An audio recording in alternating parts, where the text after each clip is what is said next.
tous et merci de nous retrouver pour ce premier numéro de la revue des Unes de cette semaine. Un bateau chargé de nitrate d'ammonium se trouve en ce moment dans les eaux ivoiriennes. Selon Le Jour Plus, la présence de ce produit hautement explosif à proximité d'Abidjan inquiète les populations.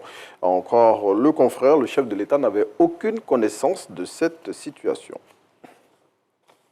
Toujours au sujet de la présence de ce bateau contenant du nitrate d'ammonium au large des côtes ivoiriennes, pour Fraternité Matin, le gouvernement maîtrise la situation. Selon le confrère, une réunion va se tenir ce matin avec tous les acteurs concernés par cette situation afin de la traiter au plus vite.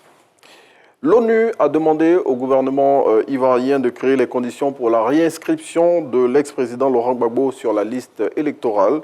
C'est ce qu'il a lui-même déclaré lors d'une réunion du comité central de son parti qui s'est tenue ce week-end ici à Abidjan. À en croire le président du Parti des peuples africains Côte d'Ivoire, des émissaires des Nations Unies seront bientôt en Côte d'Ivoire pour traiter cette question.